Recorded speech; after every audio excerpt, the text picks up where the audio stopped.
জনতার মেয়র এবং আপনারা জনতার মেয়র বলতে বলতে আল্লাহ রাব্বুল আলামিন কবুল করে ফেলেছেন ডক্টর শাহাদাত হোসেন।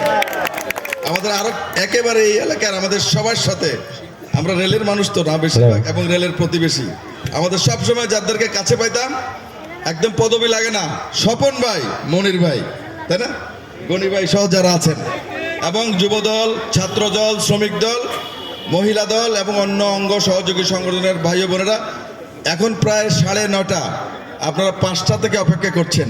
বক্তব্য নিশ্চয়ই ভালো লাগবে না, তাই না? এরপরে আবার একটু শীতবস্ত্র বিতরণ আছেন।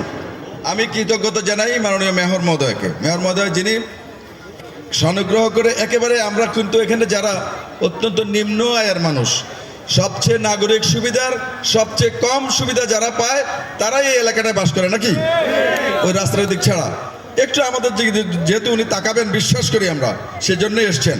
এবং এখানে নাগরিক সুবিধা যেভাবে আমরা আইনানুগভাবে পেতে পারি এবং বিগত দিনে নাগরিক সুবিধার বাইরে আমরা ছিলাম, এই টুকটুক কম্পেনসেট যদি করা যায়, মাননীয় মেয়র মহোদয়ের এই দিকে আমি দৃষ্টি আকর্ষণ করে শুধু এই কথা বলতে চাই, খালি ওনার দায়িত্ব না, আমাদের আছে না?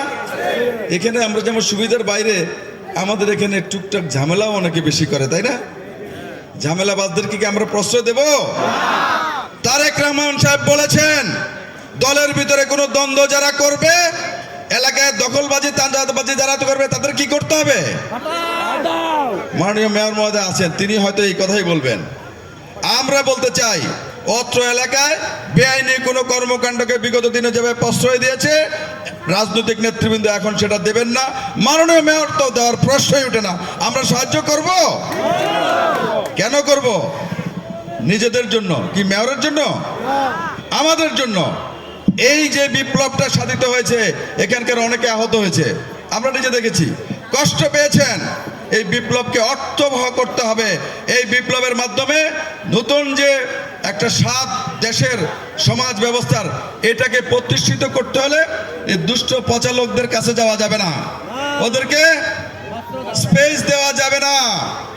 আগামী দিনের বাংলাদেশ এমন বাংলাদেশ হবে, এই শ্রমজীবী মেহনতি মানুষের মুখে হাসি ফুটবে এমন বাংলাদেশ হবে।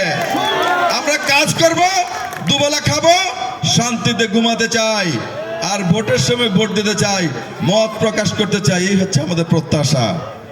আপনাদের প্রত্যাশা, মেয়র মহোদয়ের কার্যক্রম, এই যে অন্তর্বর্তীকালীন সরকার তাদের প্রয়াস এবং বাংলাদেশ জাতীয়তাবাদী দলের মাননীয় ভারপ্রাপ্ত চেয়ারম্যানের নির্দেশাবলী আমরা পালন করে এগিয়ে যাব। আগামী দিনে একটা চমৎকার সুন্দর বাংলাদেশে ইনশাআল্লাহ 2025 সালে হয়তোবা আবার এই মাঠে আমরা দেখা করব। আসসালামু আলাইকুম। ধন্যবাদ এমআর মঞ্জু ভাইকে। এখন বক্তব্য